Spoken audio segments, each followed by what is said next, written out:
United States Congress that was not there before Jasmine Crockett walked into that hearing room. Not a political opinion, not a talking point recycled from cable news. Something documented, something sourced, something built from the actual paper trail of public records, legal filings, and official authorizations that most people never bother to read but that contain the real story of what has been happening with Elon Musk and the federal government. And because it was introduced in a formal congressional proceeding, under oath, on camera, in front of lawmakers who had spent years thinking they had seen everything, it cannot be walked back. It cannot be reframed. It lives in the record now, permanently. If you are just joining us, hit subscribe and tap like right now because this is one of the most significant hearing room moments of this entire political era, and you need the complete picture, not just the 30-second clip. To understand what actually happened and why it matters, you have to back up. Because this moment did not arrive out of nowhere. It was the product of work.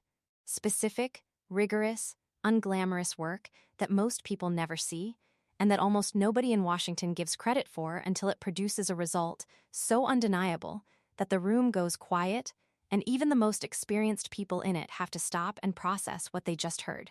The hearing had been called to bring formal official focus to the growing pile of unanswered questions surrounding Musk's position inside the federal government. The access his organization had accumulated, the decisions that had been shaped under that access, the legal frameworks that were supposed to govern all of it, and critically, the accountability gap at the center of the entire arrangement. The fact that Musk had been exercising what functioned in practice as governmental authority without being subject to the rules and restrictions that normally come with it. These questions had been circulating for months. They had been raised by legal experts, by investigative reporters, by oversight groups, by members of Congress in letters that received careful non-answers. But none of it had yet landed in a formal setting with documented evidence on the record in a way that made it stick. Crockett was determined to change that. What separates a hearing that accomplishes something from one that just generates noise is preparation. Not reading summaries and forming opinions. Going back to the actual documents. The original filings. The authorization memos.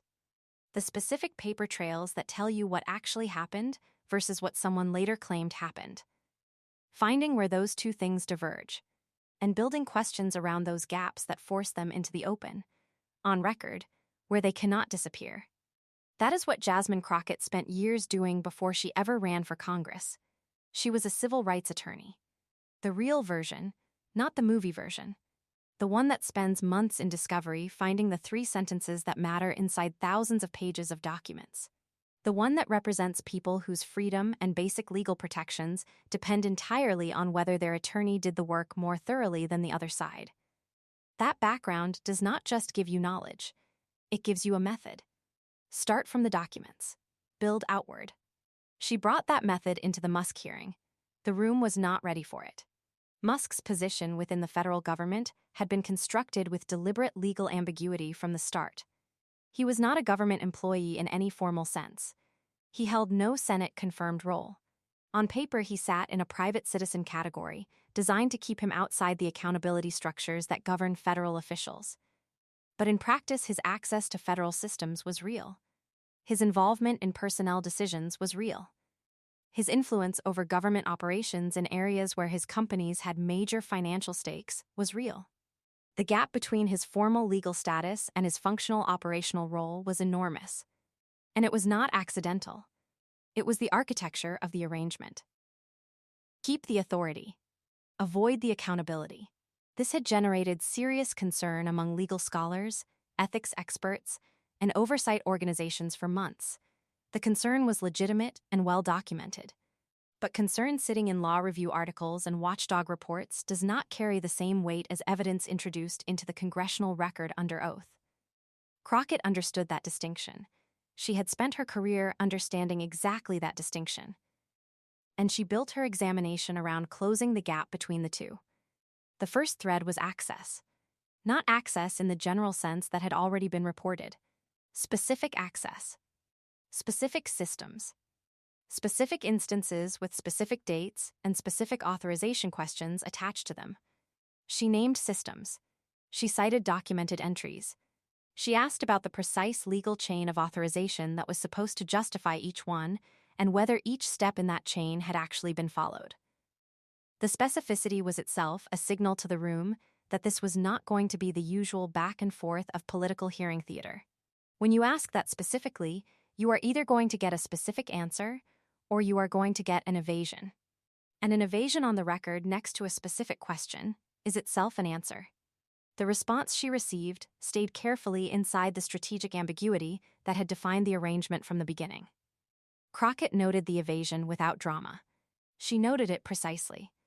And she asked the question again in language that closed off the space the first answer had used. The second answer was slightly more specific. That slight increase in specificity was enough. She was not fishing for a confession. She was establishing the official record against which the documented facts could be measured. The second thread was conflicts of interest. This territory had been covered extensively in public discussion, and Crockett knew that general arguments about conflicts were easy to deflect with general responses about process and propriety. So she did not make a general argument. She focused on one specific instance, one specific regulatory matter, one specific federal agency, one specific decision that had occurred during the period of Musk's involvement in federal operations, one that directly affected a company in which he held significant financial interests. She had the documentation of the regulatory outcome. She had the timeline showing when that outcome was reached, relative to when Musk's access to that agency's operations was most active. She had the specific factual connections laid out in a sequence that was verifiable from the public record. The response that came back was careful in a way that told its own story. The careful navigation around the specific factual timeline she had established. The substitution of general statements about process for specific engagement with the documented sequence of events. The linguistic precision deployed not to explain but to avoid. Crockett flagged it on the record the same way she had flagged the first evasion. Precisely. Without performance. And she moved to the third thread. This is the part that caught the room off guard. The third area was not something that had been circulating in the public discussion before the hearing. It was something Crockett's documentary work had assembled from different corners of the official record. Information that existed in public filings, but that had not been connected and presented in the specific way she was about to connect and present it. She had gone deeper than the standard sources. She had pulled documents from separate parts of the public record, analyzed what they showed in combination rather than individually, and constructed from that analysis a specific factual picture that had not been visible before someone did exactly that work. She laid it out the way she had laid out everything else, methodically, sequentially, with specific citations attached to every element. She took the access pattern she had documented in Thread 1, the conflict of interest structure she had established in Thread 2, and she connected both of them to a specific documented outcome. An outcome that could not be reconciled with the official justifications for Musk's role when you examined the actual timeline and the actual financial interests running through it. She did not label it. She did not call it corruption or abuse or any other term that would hand the other side a rhetorical target to attack. She described it, what the documents showed, in sequence, in specific detail, and she let the committee sit with the implications of the description. The silence that followed was a different kind of silence from anything else in the hearing. People who observe these proceedings professionally know the sounds of them. The performance silences. The dramatic pauses inserted for effect. The brief lulls between one exchange and the next. This was not any of those. This was the silence of a room that had just received information it did not have before. Specific information. Sourced information. Information that changed the picture of what Musk's involvement in the federal government actually looked like when examined with real rigor rather than accepted at face value. Lawmakers who had been in Congress for years and believed themselves largely immune to surprise reacted in ways that showed on their faces. Members across the aisle leaned forward with the posture of people processing something unexpected. Members on the other side sat in the particular stillness of people calculating a response they had not prepared. The reporters in the gallery stopped filing real-time updates because what was happening in front of them required full attention. That is a rare thing in a congressional hearing. It requires something genuinely new to land in front of people who have seen almost everything. The responses that came back from the other side addressed everything except the specific factual record she had put on the table. There were challenges to her framing. Arguments that the connections she had drawn were coincidental rather than causal. Assertions that the regulatory outcomes she had documented reflected legitimate process rather than improper influence. What there was not was a specific documented rebuttal of the specific documented facts she had presented. Because you cannot documentably refute a document. You can interpret it differently. You can argue about what it means. But the document is what it is.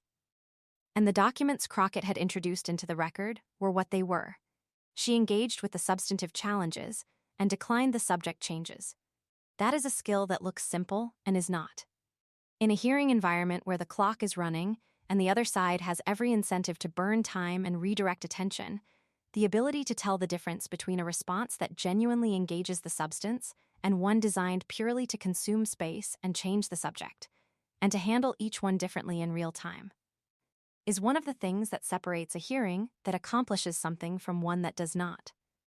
Crockett handled it the same way she had handled every other element of the examination, without drama, with precision, keeping the evidentiary foundation of everything she was saying intact through each challenge until the time ran out and the committee moved on. What she left behind when the committee moved on was something that will not move.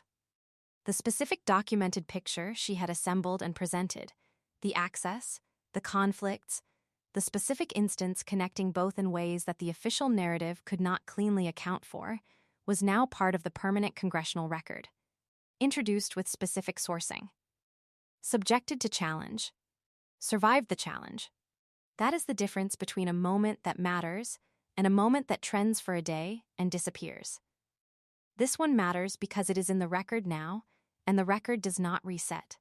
The follow-through confirmed the weight of what Crockett had introduced. Legal scholars analyzed the specific factual picture she had presented and published assessments of what it meant under existing law. Accountability organizations built their ongoing oversight work on the documentation she had placed on record. Journalists went back to the primary sources she had cited and kept pulling the threads. Specific documented fact does not expire with the news cycle. It compounds. For Musk, the hearing added something to his Washington record that the ambiguity of his position had previously allowed him to avoid. A specific factual picture on the official congressional record that raises questions too detailed and too sourced to be dismissed as political noise. Those questions do not resolve everything about his role in the federal government. That story is still being fully told. But they move the conversation from general concern to specific documented fact. And specific documented facts are much harder to wave away than general concerns. For Crockett, the moment is the clearest demonstration yet of what rigorous preparation applied to a congressional hearing can actually accomplish. Not political theater, not performance. Genuine oversight, the kind that puts something real and permanent and verifiable into the public record and changes what the conversation has to engage with going forward. She walked in with the work already done. She walked out having done what she went in to do. The room went quiet, and what was left in the silence was something real. If you watched all the way through, you understand why the full story matters more than the clip. Hit like, share this with someone who needs the complete picture, and subscribe now because the next story is already in motion.